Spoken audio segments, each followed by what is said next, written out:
Salut tout le monde, aujourd'hui on se retrouve dans une nouvelle vidéo et aujourd'hui je vais vous présenter mon matériel de ski. Vu que la saison arrive à grands pas, je vais vraiment vous montrer tout mon matériel de ski, donc ce que j'utilise l'hiver. J'espère que la vidéo va vous plaire. On va commencer par les vêtements. Une paire de chaussures de ski se met jamais sans grosses chaussettes, mais je porte des plutôt techniques, c'est-à-dire que là elles ont quand même un petit renforcement au niveau du tibia et au niveau du pied et tout, pour que en soi ça amortisse un peu le niveau du tibia et ça fasse beaucoup moins mal. Ensuite, c'est plutôt des vêtements techniques, donc lui c'est vraiment ce que j'ai tendance à porter, c'est vraiment assez technique ou assez stretch comme ça là. Et cette année, pour essayer, parce qu'on va mettre ça en dessous de ma combinaison que je peux pas vous montrer maintenant parce que c'est une petite surprise, je vais mettre plutôt un vêtement qui colle au corps, ça a tendance à vraiment retenir la chaleur et tout. Je pense que pour skier c'est vraiment pas plus mal et vu que les combinaisons de ski racing ont tendance à être assez près du corps et on met souvent rien en dessous. Donc je préfère avoir un truc dans les jours où il fasse vraiment froid. Comme ça évite de cailler avec notre petite combinaison. Donc voilà, on a un haut et un bas qui collent vraiment au corps. Comme ça, il n'y a pas de pli en dessous de la combinaison pour pas que ça fasse moche. Maintenant, je vais passer aux vestes. Parce que j'ai deux vestes. Donc on commence par la veste où ça fait vraiment 5 ans que je l'ai, je pense. C'est une petite Luta en 34. D'habitude, il n'y a pas la capuche. Voilà, elle est vraiment toute simple, en noir et en blanc. Elle tient vraiment relativement chaud, je sais pas où elle est. Mais ça fait bien 5 ans que je l'ai, au moins. Je la mets vraiment tous les hivers. C'est ma veste de ski de tout le temps. Hop, ma petite veste. Et ensuite, la fameuse, c'est une Sun Valley. Elle, par contre, ça doit coûter la blinde si on l'achète dans des magasins. Donc c'est ma veste que j'ai gagnée au ski d'or avec le petit club ESF. Donc là, on a l'ESF avec le ski d'or et le coq d'or. Ici, on a le côté des partenaires, voilà, donc Rossignol par exemple. Le logo Sun Valley. Elle est vraiment incroyable. Le seul problème avec elle, c'est qu'elle tient pas vraiment chaud. C'est-à-dire que je la mettais la semaine dernière, quand il faisait 5 degrés à peu près. Elle est bien. Je compte la mettre pendant le stage parce que comme ça évite que je prenne les vestes du stage. Elle tient pas réellement chaud, contrairement à la Luta. C'est un peu le problème. Maintenant, on va passer aux protections parce que disons que quand on fait de la compétition, on n'a pas besoin de beaucoup de protection. Je vais commencer par le petit casque. Bon, ça va faire maintenant 2 ans que je l'ai. On l'avait acheté à mon anniversaire. C'est un Rossignol Impact WV White. Malheureusement, il est un peu grand. C'est pour ça qu'en dessous, je mets cache-cou pour que ça fasse une épaisseur en plus. Donc, je pense que. Ah non, l'impact il est réparti dans le casque ou il a morceau impact, je sais plus.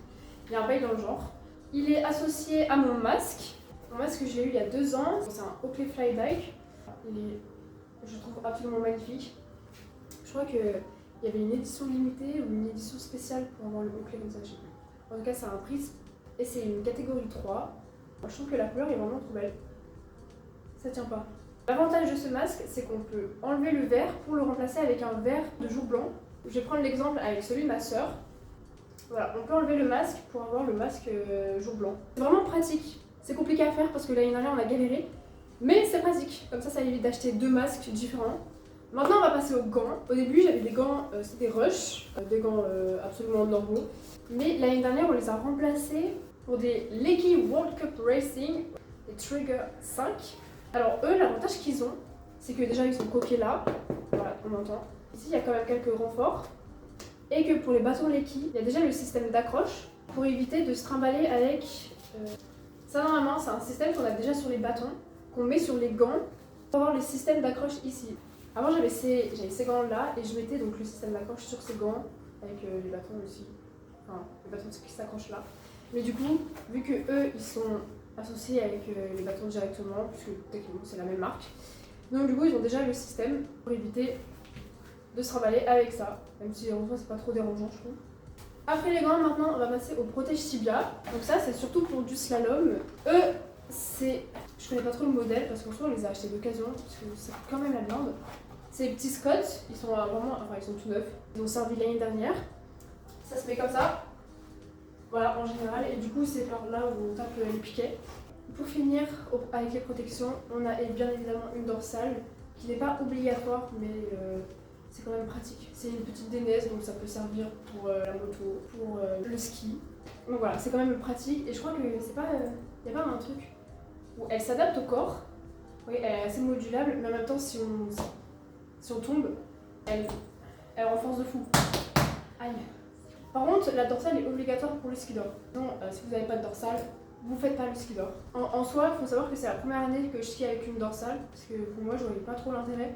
Mais maintenant, je la vois l'intérêt parce que si tu tombes et tu te fais vraiment mal, je pense que ça peut vraiment te sauver. Ensuite, on va passer au cache-cou, donc c'est plus des accessoires que des protections. L'année dernière, j'utilisais principalement celui des saisies ou de l'espace diamant, mais il est vraiment épais, donc ça tenait vraiment chaud. Voilà, ça permettait de garder, de rester au chaud quoi. Cette année, on a acheté un cache-cou Fédération Française de Ski. Je le trouve vraiment joli, il a les couleurs de la Fédération Française de Ski quoi. Vu que j'ai fait le ski d'or cette année, on nous a offert un cache-cou avec écrit le ski d'or les saisies parce que ça se déroulait aux saisies et je le trouve vraiment super joli. J'ai pas encore eu l'occasion de le mettre. Maintenant, on va passer à ce qui est vraiment le plus intéressant, les chaussures. Donc il faut savoir, j'avais 2 paires de chaussures. On commence par la première, c'était Ed Advent Edge 75, donc c'est un 75 de flex. Ça fait vraiment 5 ans que je les porte, je crois. Bon, c'est un 75 de flex, donc bon, c'est bien pour faire loisir quoi. Donc pour la compétition, c'est un peu limite, c'est pas assez flexible quoi. Elles sont beaucoup plus confortables que pratiques pour la compétition, avec un chausson qui est vraiment du coup fait à mon pied, mais dans lequel on sent vraiment pas trop étriqué, où on est vraiment bien. Le seul problème, c'est qu'on s'était vraiment trompé et que je crois qu'elle a 2 pointures de plus que ma pointure actuelle. C'est du 24 ? C'est du 25 ? Ah ouais, non, ok, il y a 3 pointures d'écart en fait, je me suis trompée. Donc c'est vraiment aidant. Mais bon, ça fait 5 ans que je skie avec et j'ai jamais réellement eu de problème. Mais cette année, je passe sur une nouvelle paire de chaussures de ski. Eux, c'est des Lange RS90 SC. Par contre, c'est des juniors parce que vu que j'ai un mini-pied, c'est du 22. Contrairement aux précédentes, c'était des 25. Là, c'est du 22 parce qu'on a réellement mesuré mon pied pour savoir ce qu'il fallait vraiment. Là, ils sont beaucoup moins confortables, comme vous pouvez les voir. Enfin, il y a beaucoup moins un chausson sophistiqué. En fait, je pense que les autres, c'est plus pour de la location que pour réellement de la compétition. Donc là, on passe sur un 90 de flex. J'ai jamais essayé, je les ai portés hier soir pendant 1 heure pour que la chaussure soit réellement thermoformée. Déjà, on voit qu'elle est neuve. Contrairement à l'autre, elle n'a pas de défaut. Elle n'est pas abîmée quoi, enfin ouais, elle n'a pas d'usure. Ici, à la différence de l'autre chaussure, il n'y a pas réellement de semelle pour amortir ou pour accrocher.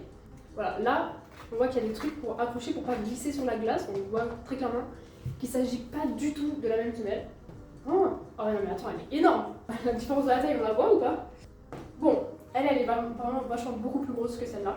Du coup, elle, c'est plutôt des juniors parce que vu que j'ai un mini-pied, c'est du 22, comme j'ai dit. Maintenant, on va passer au bâton.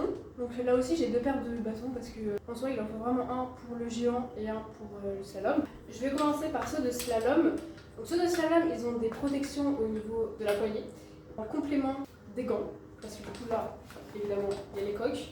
Là, on ne sait jamais, les coques, voilà, donc si tu frappes un piquet, il y a moyen que la coque, elle te revienne dans le doigt et que ça fasse un peu mal. Donc eux, c'est des Rossignols en 115. Ah oui, ils ont une petite histoire, c'est qu'ils sont tout neufs. Je m'en suis jamais encore servi parce que les autres bâtons que j'avais avant, mon daron les a cassés. Voilà. Donc du coup, on en a acheté d'autres parce que du coup, j'aurais pas de bâton pour faire le slalom. Cette année, je vais me servir d'eux. Ça ira un peu avec les chaussures parce qu'ils sont rouges, vite fait. Donc voilà les bâtons de géant. Eux, ils ont une forme un peu plus courbée parce que quand on les colle, ça épouse la partie du corps pour que techniquement on soit moins ralenti par l'air ou par les bâtons. En tout cas, c'est des Leki WCR Light GS 3D en 110. La particularité qui est bien chez Leki, c'est que ici, on a un push justement pour que, enfin vous voyez, il n'y a pas de dragon. Et le petit push comme ça sert un peu de dragon qui sont reliés au gant. Ça, c'est censé être sur votre gant. Et en gros, le petit anneau ici, il vient s'ancrer là. Et en fait, ça vous sert de dragon. Donc là, techniquement, je suis censée avoir un gant. Et le bâton est raccroché au gant. Et ça évite donc, du coup de mettre des dragons parce que les Leki, ils n'ont pas de dragon. Et en fait, techniquement, c'est vendu avec ça. Parce qu'on n'est pas censé, quand tu achètes des bâtons, tu n'es pas censé acheter des gants avec. Tu les achètes séparément. Donc du coup, c'est pour ça que mes gants ici possèdent aussi l'anneau pour qu'ils puissent être compatibles avec le bâton. Donc voilà, ça donne principalement ça. Donc ça, c'est la particularité de Leki. C'est vraiment un système ingénieux que jamais j'aurais pensé de ma vie parce que je suis pas ingénieur. Donc ça, c'était pour les bâtons. Et maintenant, on va passer au ski, la partie la plus importante de la vidéo, évidemment. Parce que si on regarde cette vidéo, c'est pour évidemment regarder les skis. Je commence par la première ski que j'ai eue de ma vie. C'est une paire de Rossignol C67. en double spatule, donc c'est un peu plus pour faire du loisir que de la compétition. C'est un rayon de 16 mètres, donc ça permet vraiment de faire plus de la puff ou du freestyle, enfin un peu de tout quoi. C'est en 150, parce qu'il faut toujours prendre un petit peu en dessous de sa taille, sauf pour une paire de skis, vous verrez. Avec des fixes qui sont des locks, voilà, c'est un peu la base, je ne les ai pas choisis, mais bon. Ça doit faire 5 ans aussi que je les ai, un peu comme les chaussures. Ouais, ils ont été quand même pas mal abîmés, mais eux, c'est quand même les skis que ma soeur prend quand on va skier, parce qu'elle, elle en a pas, donc ça évite d'en louer d'autres. Comme ça, elle prend eux, et puis moi, je prends ceux avec lesquels j'ai l'habitude de skier. Eux, j'ai l'habitude de skier aussi, mais ça reste quand même ceux que ma soeur utilise régulièrement. Ensuite, on passe à une paire beaucoup plus spécialisée, je sais même pas si elle rentre dans le cadre d'ailleurs là. Elles sont en 166 cm, voilà, donc c'est déjà beaucoup plus grand que ma taille. Et ça, c'est une paire de géants, voilà. On est sur des Ed, voilà la petite marque. Le modèle, c'est des Rebelle EJS, parce que c'est du géant slalom justement. Et c'est un rayon de 18,5. Voilà, donc ça c'est pour faire du géant, c'est ceux avec les portes qui sont assez éloignées. C'est ceux avec lesquels je skiais régulièrement l'année dernière. Ça fait 1 an que je les ai, parce que du coup je les ai eus l'année dernière à mon anniversaire. Eux ils sont quand même beaucoup plus lourds que les autres. Par contre, ils n'ont pas de double spatule, voilà, c'est des spatules carrées. Et là on passe, génial, on passe sur la paire de skis la plus lourde, mais les plus petites. Ah non, c'est des 1m50 aussi. Ça fait 2 ans par contre que je les ai depuis un peu plus longtemps que ceux des géants. Donc eux c'est justement pour du slalom, ils sont beaucoup plus petits, voilà, mais par contre c'est pareil, c'est des spatules carrées, on dirait vraiment les mêmes que les autres, enfin, c'est toute la même couleur, on dirait le même modèle mais juste en plus petit. Par contre les fixes c'est des Ed, il y a un rayon de 12,1, donc il est vraiment beaucoup plus resserré que l'autre, justement pour faire des virages beaucoup plus courts. Et eux c'est du coup toujours pareil, un peu le même modèle, des Ed Rebelle, E.SL, justement pour le slalom. Eux, c'est quand même ceux qui sont beaucoup plus pratiques pour carver, pour faire des plus beaux virages, des plus petits virages. Enfin, eux, ils font vraiment un peu de tout, même s'ils sont spécialisés dans le slalom. Voilà ma dernière paire de skis, j'en ai 3, je pense que c'est déjà pas mal. Parce que d'un côté, les moniteurs de ski nous demandent 2 paires de skis. Après, bien évidemment, les 2 paires de skis peuvent être louées et il n'y a pas obligation de les acheter.